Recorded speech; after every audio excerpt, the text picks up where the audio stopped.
Hello friends, स्वागत है आपका अपने YouTube channel learning with NJ views पर। दोस्तों, आज की वीडियो में हम डिस्कस करने वाले हैं प्राचीन इतिहास का एक महत्वपूर्ण टॉपिक जिसका नाम है राजपूत वंश। दोस्तों, ये टॉपिक जो है काफ़ी इम्पॉर्टेंट है। इससे एक से या दो नंबर के क्वेश्चन हर बार एग्ज़ाम में देखने को मिल जाता है। तो इसको हम दो पार्ट में पढ़ेंगे। फर्स्ट पार्ट में इसकी उत्पत्ति के बारे में बात करेंगे और तीन वंश जो हैं राजपूत के उनके बारे में बात करेंगे।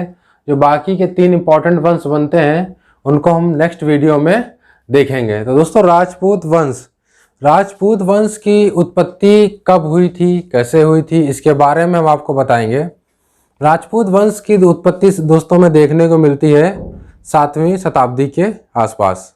7वीं शताब्दी के आसपास जब हर्षवर्धन या वर्धन वंश का अंत हो रहा था, या जब राजा हर्षवर्धन की जब मृत्यु हो जाती है, उसके बाद भारत में छोटे छोटे बहुत से राज्य बनते हैं।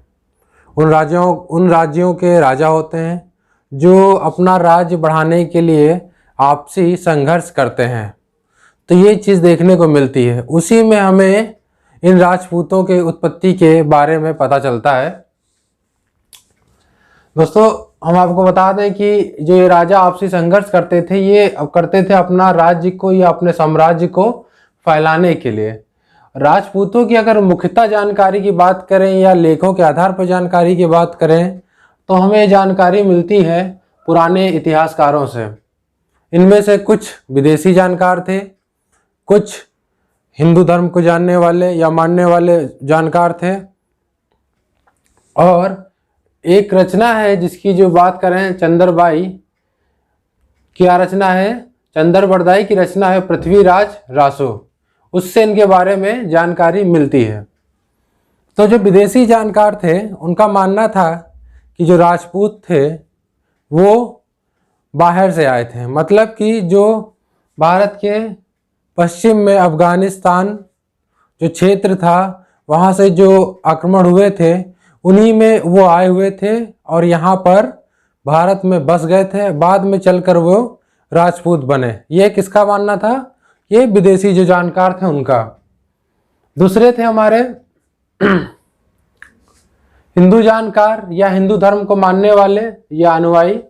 तो उनका मानना ये था कि जो राजपूत थे वो आर्य थे। मतलब जो आर्य थे वो बाद में चलकर राजपूत बने। कुछ का मानना था कि वो क्षत्रिय थे तो बाद में चलकर वो राजपूत बने। इसी प्रकार मेन जो जानकारी मिली वो मिली हमें चंद्रबरदाई जो थे, जिनकी प्रमुख रचना है पृथ्वीराज रासो। क्या रचना है? पृथ्वीराज रासो। इस रचना के अनुसार राजपूतों की जो उत्पत्ति हुई थी वह एक हवन के या यज्ञ के द्वारा हुई थी। यह यज्ञ किसने किया था? यह यज्ञ किया था ऋषि। कौन थे? ऋषि वशिष्ठ। कौन थे? ऋषि वशिष्ठ या मुनि वशिष्ठ थे। उनके द्वारा ये हवन किया गया था। कहाँ पर? माउंट आबू पर। और इस हवन से मुख्यतः जो चार वंश या चार जो जातियां निकल के आई वो आई गुज्जर प्रतिहार वंश, चौहान वंश, परमार वंश और चालुक्य वंश। ये जो है मुख्यतः चार वंश उसमें उत्पन्न हुए। किसके अनुसार? पृथ्वीराज रासो के अनुसार। और राजपूतों की दोस्तों अगर कुल वंश की बात की जाए तो 36 माने जाते हैं। कितने माने जाते हैं? 36 माने जाते हैं। जिनमें से हम पढ़ेंगे ये जो महत्वपूर्ण जो 6 वंश है इनके बारे में। कौन कौन से हैं? प्रतिहार वंश, चौहान वंश, परमार वंश, चालुक्य वंश, चंदेल वंश, सिसोदिया वंश और गढ़वाल वंश। ये 7 मुख्य हैं। इनके बारे में हम बात करेंगे एक करके। तो पहले बात करते हैं गुज्जर प्रतिहार वंश। किसकी बात करते हैं? गुज्जर प्रतिहार वंश। दोस्तों, ये जो गुज्जर शब्द है इसकी जानकारी हमें कहाँ से मिली है? तो गुज्जर जो शब्द है इसकी जानकारी जो हमको मिलती है वह पुलकेशिन द्वितीय का जो एक अभिलेख था, ऐहोल अभिलेख, उसमें गुज्जर जाति का सर्वप्रथम उल्लेख होता है। किसमें होता है? जो पुलकेशिन द्वितीय की जो ऐहोल अभिलेख था उसमें गुज्जर शब्द के बारे में या गुज्जर जाति के बारे में हमें देखने को मिलता है। तो ये गुज्जर शब्द वहीं से आया है। गुज्जर प्रतिहार वंश जो है दोस्तों 725 या 730 ईस्वी में सामने उभर कर आया और जो इसके संस्थापक थे वो थे नागभट्ट प्रथम। कौन थे? इसके संस्थापक जो थे वो थे नागभट्ट प्रथम। दोस्तों ये प्राचीन इतिहास में आपको जो सन दिया होता है या डेट दी होती है ये इतना इम्पोर्टेंट नहीं होती है, तो उसको आप छोड़ दीजिए। बाकी आप जो है इसके संस्थापक या जो भी इम्पोर्टेंट है वो सारे पॉइंट मैंने एक एक करके लिख दिए हैं। तो इसके जो संस्थापक थे वो थे नागभट्ट प्रथम और इनकी जो शुरुआती राजधानी थी या जो शुरुआत की राजधानी इन्होंने बनाई थी वो कौन सी थी? वो थी दोस्तों उज्जैन। क्या थी? उज्जैन। जो ये वंश था ये गुजरात से लेकर दक्षिण पश्चिमी राजस्थान तक फैला हुआ था। कहां तक? गुजरात से लेकर दक्षिण पश्चिम राजस्थान तक इस वंश का विस्तार होता है। नागभट्ट प्रथम के द्वारा बाद में राजधानी को बदल दिया जाता है और इसको बनाया जाता है क्या? कन्नौज। कन्नौज को राजधानी बनाया जाता है, जो कि पहले राजधानी क्या होती थी? पहले राजधानी होती थी उज्जैन। उसको बदल कर उन्होंने क्या कर दिया? उसको बनाया कन्नौज। नागभट्ट प्रथम दोस्तों ने क्या किया था? शुरुआती जो अरबों के जो आक्रमण हुए थे उनको विफल बनाने में नागभट्ट प्रथम का बहुत ही महत्वपूर्ण हाथ था। तो इस वजह से भी उनको इस वंश का राजा मानते हैं, शक्तिशाली राजा मानते हैं। कुछ विद्वानों का मत है कि इस वंश के जो वास्तविक संस्थापक हैं, वास्तविक संस्थापक कौन है? वो है वत्सराज। कौन है? वत्सराज। इस वंश का सबसे शक्तिशाली और प्रतापी राजा जो होता है वो होता है मिहिर भोज प्रथम। कौन होता है? मिहिर भोज प्रथम। इसको क्या मानते हैं? गुज्जर प्रतिहार वंश का सबसे प्रतापी और शक्तिशाली राजा। क्यों इसे मानते हैं? क्योंकि इसने कई बार अरबों के ऊपर आक्रमण किए और ये इस्लाम का शत्रु भी माना जाता है। इसे क्या कहते हैं? इस्लाम का शत्रु भी कहते हैं। किसे? राजा मिहिर भोज प्रथम को। इस वंश का सबसे विद्वान जो राजा था वो कौन था? वो था महिपाल प्रथम। कौन था? महिपाल प्रथम को माना गया और इसी के दरबार में संस्कृत के बहुत बड़े विद्वान रहते थे जिनका नाम था राजशेखर, जिनकी प्रमुख रचनाएं हैं। उन प्रमुख रचनाओं में से एक मेन जो रचना है वो है बाल रामायण। वह किसकी है? वह जो राजशेखर हैं संस्कृत के विद्वान, उनके द्वारा लिखी गई एक रचना है। तो इस वंश का दोस्तों जो अंतिम शासक माना जाता है वो माना जाता है यशपाल। एक बार फिर से रिकॉल कर लेते हैं। गुज्जर प्रतिहार वंश के जो संस्थापक थे वो नागभट्ट प्रथम थे। शुरुआत में इनकी राजधानी उज्जैन थी, जिसे बाद में नागभट्ट प्रथम ने कन्नौज कर दी।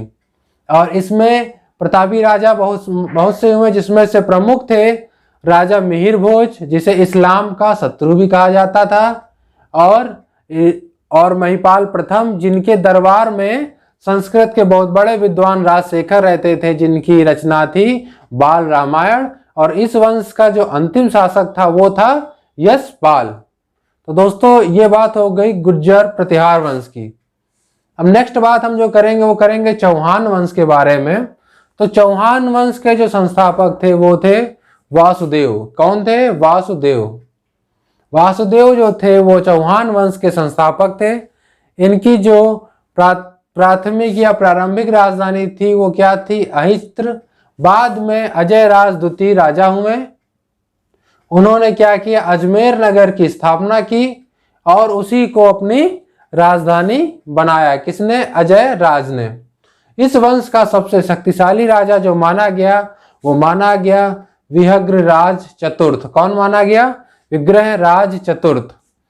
2.5 दिन का झोपड़ा नामक जो मस्जिद है दोस्तों, उसको मैं बाद में आपको पढ़ाऊंगा सल्तनत काल में। उस मस्जिद की शुरुआत में एक विद्यालय था। ये जो मस्जिद थी ये शुरुआत में एक विद्यालय के रूप में बनी थी, जिसको बनवाया था विग्रहराज चतुर्थ ने। इसी में दोस्तों थे पृथ्वीराज चौहान, जिनका दरबारी कवि कौन थे?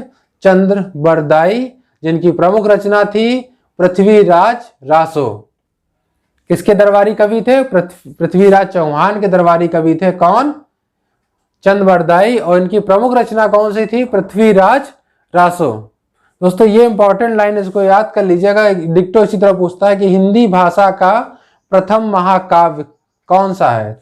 तो हिंदी भाषा का प्रथम महाकाव्य जो है वो है पृथ्वीराज रासो। और प्राचीन भारत का प्रथम हिंदी कवि जो है वो है चंद्रबरदाई। तो इसको आपको ध्यान रखना है कि हिंदी भाषा का प्रथम महाकाव्य कौन सा है? पृथ्वीराज रासो। और प्राचीन भारत का प्रथम हिंदी कवि कौन है? वो है चंद्रबरदाई। इसी में दोस्तों चंदेल शासक परमादिदेव को पृथ्वीराज तृतीय जो हैं क्या करते हैं? युद्ध में हराते हैं। इस घमासान युद्ध में आला और उदल, कौन? आला और उदल मारे जाते हैं किस युद्ध में?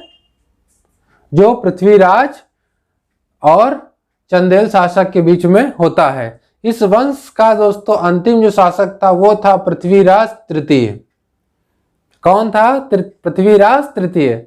इसी वंश में दोस्तों में दो युद्ध देखने को मिलते हैं जो बहुत ही इंपॉर्टेंट हैं। कौन कौन से हैं? सन 1191 ईस्वी में पृथ्वीराज चौहान का युद्ध होता है किसके साथ? मोहम्मद गौरी। और यह युद्ध किस नाम से फेमस है? यह फेमस है तराइन का प्रथम युद्ध। कौन सा युद्ध? तराइन का प्रथम युद्ध। तराइन का प्रथम युद्ध जो होता है उसमें क्या होती है? मोहम्मद गौरी की हार हो जाती है। किसकी हार हो जाती है? मोहम्मद गौरी की हार हो जाती है, जिसका बदला लेने के लिए सन 1192 ईस्वी में मोहम्मद गौरी फिर से आक्रमण करता है, जो तराइन का द्वितीय युद्ध किया जाता है, कहलाया जाता है। और इसमें क्या होती है? पृथ्वीराज चौहान की हार होती है। दोस्तों इस हार का प्रमुख कारण यह भी था कि पृथ्वीराज चौहान ने जब प्रथम युद्ध में हराया था इसको, तो इसकी सेना वापस चली गई थी। और इस सेना जब वापस गई थी तो इस सेना को ज़्यादा क्षति नहीं पहुंची थी, और जिस कारण वो उनको ज़्यादा क्षति नहीं पहुंची तो उनकी हानि नहीं हुई, तो वो दोबारा वापस और मजबूती से आए। और यह भी बताते हैं कि प्रथम जीत के बाद जो राजा थे पृथ्वीराज चौहान, वो क्या पड़ गए थे? थोड़े से ढीले पड़ गए थे। क्या पड़ गए थे? ढीले पड़ गए थे। ये अपने राजकाज पर उतने अच्छी तरीके से देखभाल या व्यवस्था नहीं कर पा रहे थे। ये भी एक प्रमुख कारण माना जाता है। तो ये आपको डेट याद रखनी है, 1191 ईस्वी और 1192 पहला युद्ध हुआ तराइन का, जिसमें किसकी हार होती है? मोहम्मद गौरी की हार होती है। दूसरा युद्ध होता है तराइन का, उसमें किसकी हार होती है? उसमें पृथ्वीराज चौहान की हार होती है। तो दोस्तों ये था हमारा चौहान वंश। प्रथम आपका हो गया गुज्जर, दूसरा चौहान, और तीसरा देखते हैं गहड़वाल वंश। कौन सा वंश? गहड़वाल वंश के बारे में थोड़ा पढ़ लेते हैं। क्या है?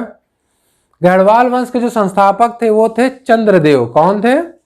चंद्रदेव। और इसकी राजधानी क्या है? इसकी राजधानी दोस्तों काशी मानी जाती है। क्या मानी जाती है? काशी।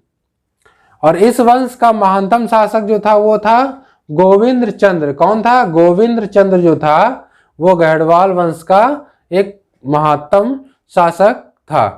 कौन? गोविंद चंद्र। फिर क्या है? इसका जो अंतिम शासक इस गहड़वाल वंश का माना जाता है वो माना जाता है जयचंद्र। कौन माना जाता है? जयचंद्र। जयचंद्र की दोस्तों पुत्री का जो अपहरण करते हैं वो कौन करते हैं? वो करते हैं पृथ्वीराज चौहान। उसका नाम होता है संयोगिता। और 1193 ईस्वी में मोहम्मद गौरी ने जयचंद्र की हत्या कर दी थी। किस युद्ध में? चंदावर युद्ध में। इंपॉर्टेंट युद्ध है।